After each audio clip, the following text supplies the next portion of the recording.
I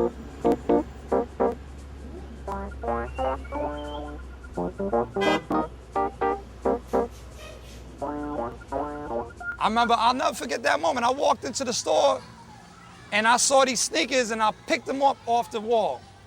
And I was like, yo, what are these? I was intrigued. I wasn't sold on them right off the bat until I wore them.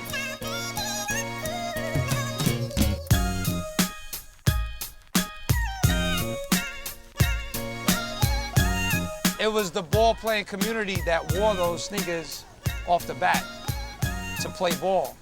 And then it started spilling off court. I remember a time when we wore basketball clothes all day long, like, you know what I mean, gym shorts, and everywhere we went. And we had sneakers on, gym shorts, and a jersey or a tank top, because we played ball. That's how we lived. Let me make a connection for you.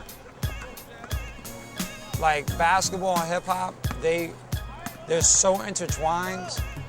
It's not even funny. Like before hip hop came along, there was nothing but basketball. When we were playing ball, like we were listening to rap music, you know, and the guys that were involved in hip hop, you know, they love basketball. A lot of them played ball. So the relationship between hip hop and sports period, but mainly basketball, is really tight and interwoven. Me, particularly in my life, if I hadn't gone hip hop, I'd have been a ball player. Just do it, baby.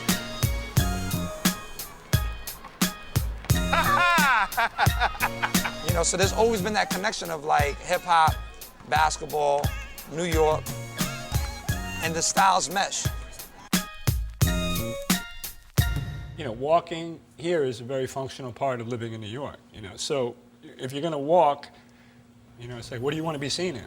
The New York kid, whether he's walking to school or walking to work or walking to his corner, whatever job he's doing, you understand, comfort is key, the components is key, and the bragging rights that the shoe gives you walking up the block is key. People that look down at your feet, you know what I mean? In New York, you know, people, eye contact after we get to know you, but before that, it's like, yeah, what's up? And then people looking down, you know what I mean? And if your shoe game is tight, hey, what's up? How you? Then they'll come up. You want these to stick out more than anything, because the first thing somebody do is they look you in the eye, give you a pound, and go to your foot. And you want that to be like, psh, you want to knock their head right back up. Like, woo! You could be bummy from head to ankle, but on your feet, it gotta be fresh.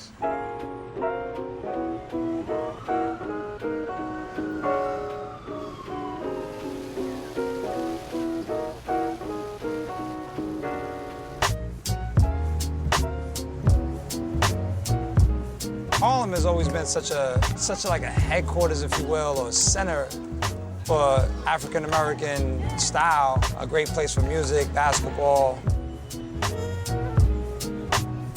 culture, history, pride. I mean, you know, on and on and on. Everything like fresh for young black was Harlem first. You know what I'm saying? Jazz was in Harlem. The Apollo was in Harlem. All the flashy basketball players were in Harlem. They were all driving up there in Rolls Royces. Being in Harlem and getting those sneakers, you called them Harlems, you called them Uptowns. You lived in Brooklyn and you called your sneakers Uptown. Cats from Brooklyn, they knew what time it was, you know. Cats from LES, they knew what time it was. They had to come uptown to get Air Force Ones, or Airs, or Uptowns, or Nike Airs, Nike Airs. You know, that's what we originally called it, Nike Airs. That was the original nickname for the Air Force One. Now, you can go anywhere in the Bronx, Manhattan, Brooklyn, Queens, wherever, and ask for a pair of Uptowns, and they're gonna know what you're talking about. It was just such a beautiful sneaker to wear, and it came out in colors. You know, you had the fruit flavors, what we call them. You had the orange, you had the burgundy, you had the forest green, you had light blue. You know, so that meant that you could dip it up with different outfits. And there's 1,700 different Air Force Ones.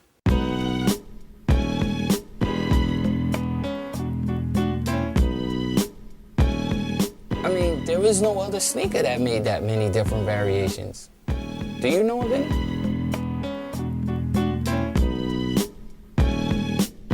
Yeah,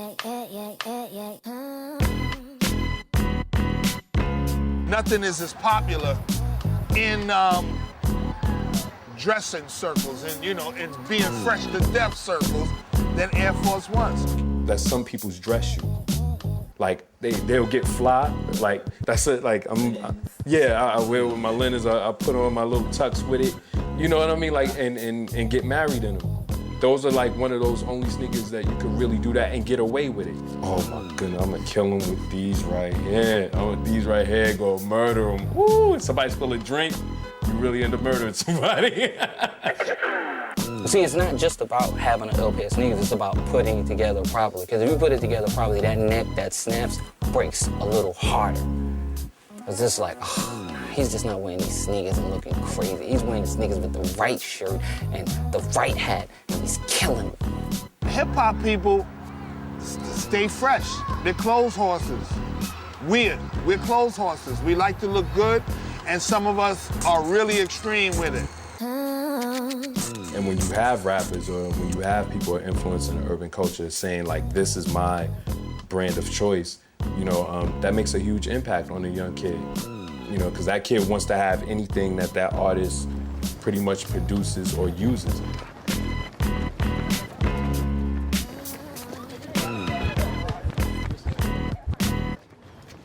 You know, in one sense, you could probably credit hip-hop in general almost 100% for the popularity of both the brands and sneaker culture as we now know it.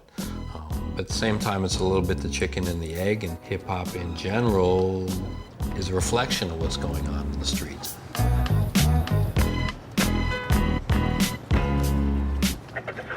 It was the streets. The streets made Air Force Ones hot. Harlem made Air Force Ones hot. No rapper, nobody is responsible for that shit, just the streets. And no one guy said, oh, I'm gonna wear Air Force Ones and make them hot. No, that shit happened in goddamn basketball tournaments. Like, what the fuck were those? And then it wasn't like everybody loved them. It was the fresh dudes who played basketball who were like, those are crazy. I'm not playing in those. I'm gonna wear those in the street.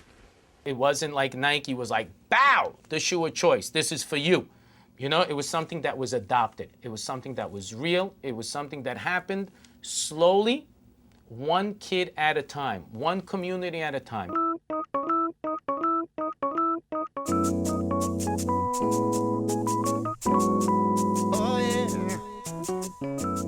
Air Force Ones will move without a commercial, without a superstar. They just put them on the shelves and watch them fly. Why? Simple, perfect sneakers. This is crazy things. Everyone rip off their shoes. Every fashion designers, everyone makes shoes based on this Air Force One. But still, maybe the Nike one is number one. When I look at all the SKUs that Nike produces, I still would have to say the Air Force One is probably the ultimate canvas for any designer. You can add on to it, you can build up on it. It's such a strong foundation, you can erect anything up on it. That's what the Air Force One to me is. It's the classic Nike, but even beyond just Nikes, it's the most classic sneaker out there. With the white on white, that's it. I mean, they're too pure to play basketball in. And they're like a basketball sneaker. But just the lines and the purity of the white, I mean, they're so white. I mean, when you open up the box, let me show you. When you open up a box of these, right, if you listen closely, you can hear the angels in heaven, right, sing, right? You open the box slowly and it's like, ah. And you got these beautiful, pristine, white, all white ups with not a scuff on them. It's like, oh my God. That's what it is, B. That's what it is. You know, and that's the passion that a lot of these kids in the hip-hop community had towards footwear. Similar to my girl. You're good for me. You touch me right. You feel right. You're gushy. I'm coming back. I'm gonna represent you. Represent me. I'm not flirting with anybody else. Just give me one. Got one girl. Just one. That's all I need. Perfect marriage. My shoes, my game, my sport. I do. It's definitely married to the shoe. Does it have some other baby mama? You know what I mean? Does it have some other friends? Does it have some other little whatever on the side? Yeah. But is this probably the one? Is this like the one that I'm calling my baby mama? This is the baby mama. You know what I mean? And I need to see her. Yo, you can't, people try to like theorize this whole sneaker phenomenon to like such a deep level. It's so simple. You make a nice looking sneaker that's comfortable, people gonna wear it. It's that simple. It is what it is, you know, it's love is love.